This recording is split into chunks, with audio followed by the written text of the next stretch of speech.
Imaginary portrait. You stand lakeside during winter, a yellow knit cap strapped to your head, and stare into a camera's lens, waiting for someone you don't yet know exists. This is what we will call the unexpected gaze of poetry, similar to bluebirds nestling in the crook of your arm at night, feathering you with the shape of darkness. Imaginary portrait. Secluded with an old growth pine, wild flowers speckle a glade near the South Boulder Creek. You sit atop a gray riverside rock as water rush swallows your voice, drowning you by volume. Your muted mouth opens a space for poetry, the distance between nature's noise and my fingers fused within each of these letters. Imaginary portrait. Computer light illuminates the contours of your face, mimicking the neon shine of a motel sign that burns through cornfields and prairie grass somewhere in middle America as you drift into a reverie of body parts, hoping to avoid looking at yourself while you look at yourself in a mirror. But your reflection returns to you always in words and the charred remains of corn husks. Imaginary portrait. Foregrounded against white tiles, your toenails sparkle silverly. These glitterings radiate outward and snow globe a bathroom with a mine of winter, frosting boughs and shagging junipers in a glass encasement, meant to simulate seasons for children in temperate regions who abide the mimic motion of the veritable sea and behold nothing but your imaginary eyes. Imaginary portrait. You stand in a desert somewhere west of Reno and rant about cowboys, nationalism, and murder. But you also lie in a budget bed in North Platte, Nebraska, and watch yourself on a computer screen as you stand in a desert of grayscales somewhere west of Reno and rant about cowboys, nationalism, and murder. But you're also words in this poem, which is to say the joyous confusion of pronouns. Imaginary portrait. Bent over the end of a wood paneled partition and wearing nothing but a pair of red cowboy boots with intricate white threaded designs stitched into their sides. You cannot help but look at ourselves in the mirror when singular becomes plural and everything is double of what is double already. Naked bodies entwining the imaginary with the real. Imaginary portrait. The ghost dust of an airbag clouds the interior of your red wheelbarrow, leading you to believe that you have not driven through the wall of a discount clothing store, covering you in this season's latest fashions, priced for a lower economic strata. In the moment between impact and recognition, you commune with the dead in a gloaming of French chalk and talcum, crying for poetry, crying for love. Imaginary portrait. You send picture messages of an apple tree outside your bay window to a lover each week during spring, waiting for it to blossom into pink bursts of color, in hope that he will understand that blooming is a metaphor for something else. But an apple tree is an apple tree. A picture of an apple tree is a picture of an apple tree. And a poem about an apple tree is a portrait of your inside, made new by remembering.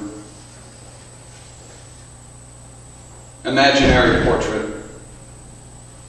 Outside your bedroom window, a bluebird sings an elegy for your dead cat, while you reinvent definitions for catbird seed and Edwardian novels. Realism in 21st century poetry is nothing more than a bobcat, tearing limbs from a black-haired feline carcass behind an ice cream parlor, all for the sake of narrative. And I should mention that these poems are loosely based off the book by Walter Pater, which is called Imaginary Portraits. He was an English writer from the Victorian period. I've never read this book before, so it's very loosely based. But the person that these poems are written for was a big fan of the book. So if you're gonna write a love poem, at least lie about it. Imaginary portrait. A portrait of Walter Pater hangs above your writing desk, reminding you that poetry cannot exist without a frog in a pond, confused and lonely, robin singing spring in Chinese elm trees, and strangers fucking in a motel in North Platte, Nebraska, undoing personal histories. And I meant to say earmuffs for some of the younger people. I'm sorry about that.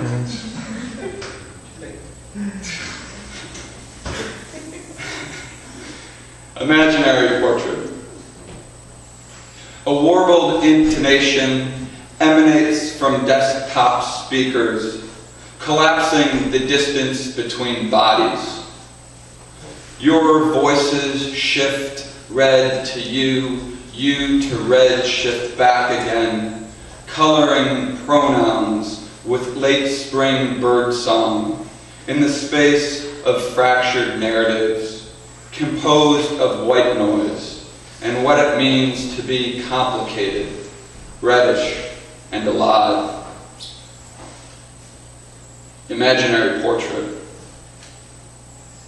Insomnia lulls you into a landscape where everything is as real as everything that is imaginary, and everything is imaginary as everything that is real. The distance between everythings is little, more than a coyote staring at you before it slips between the rows of a barbed wire fence, on top of a prairie ridge, leaving you with liminal after images. Imaginary portrait. A purple and crimson bruise blossoms on your shoulder as an apple tree loses its petals for a mine of summer. All that is new transforms into the marks of misguided lovers, shaping themselves into another season's aesthetic ritual to prolong the poem within sex sweat of bodies and the breath of wine-soaked mouths. Imaginary portrait. Overcast sky, the angle of flat iron canyons and heavy maroon drapes cloak a room in darkness, so that you cannot even see the black silhouettes of bodies moving in the night. This absence is a monk's cowl, under which hide bluebirds that alighted from the heavens many poems ago, failing to reappear until now. Imaginary portrait.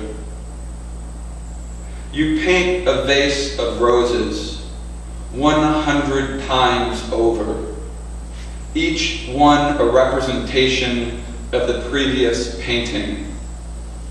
Roses look less like roses with each subsequent attempt, yet you capture the idea of roses more thoroughly with every new permutation, enabling the viewer to see what it means to be a rose in the illimitable imagination. And I'm just going to read one more poem. And it kind of concludes this series. And it's simply titled Portrait. And it's actually it begins as an ekphrastic work of an image I took of myself and the lover, former lover, in Boulder, Colorado, a couple years ago. And the epigraph for this poem is from Wallace Stevens. It's from his Adagio, which is a book that's a series of aphorisms about art and poetry and life, and etc. And it goes, in poetry, at least, the imagination must not detach itself from reality. In a portrait, saturated in yellow canyon light, in repose on a daybed, knees bent, eyes closed, hands folded, you anticipate a poem. In a portrait, I first appear as a double of myself once removed, some strange parallax altering space between duplicating bodies, some strange parallax altering space between you and I. In a portrait, the poem unfolds through words, words which are images, images which are imaginations tethered to the real. In a portrait, you wear the red cowboy boots with intricate white threaded designs stitched into their sides that I fucked you in during a poem written weeks ago in Nebraska. In a portrait, you wait for me as I wait for you while I write this poem so we can fuck at noon in a friend's apartment. In a portrait, my eyes stare at a camera's LCD screen reflected through a mirror, framing an unsuspecting you. In a portrait, how many representations of ourselves are necessary to capture an authentic identity when authenticity ceased to mean anything ages ago, ceased to exist ages ago. In a portrait, a cosmic light burns above your uterus, the ethereal sun of our sordid love affair.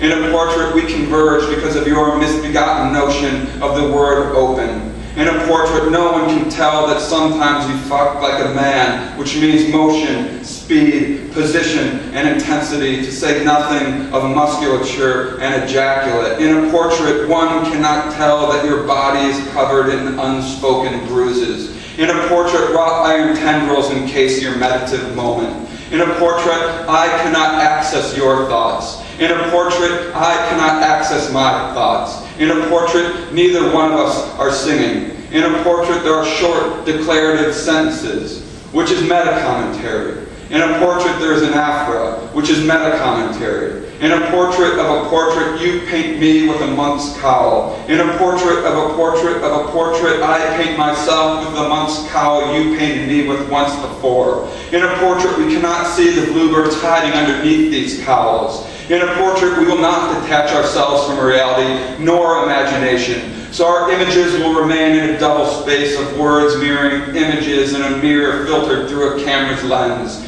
In a portrait, I repeat myself, which is metonymy, which is meta-commentary. In a portrait, I admit to you, I have not read Walter Pater's imaginary portraits. In a portrait, I promise you, I will never read Walter Pater's imaginary portraits. In a portrait, I text message you directions to a friend's apartment so that we can fuck at noon while respectable citizens work, so that tomorrow while respectable citizens work, we can write poems by ourselves fucking at noon. In a portrait, I document our love. In another portrait, you document our love. In these portraits, our 21st century digital urns, we will live forever. Thank you.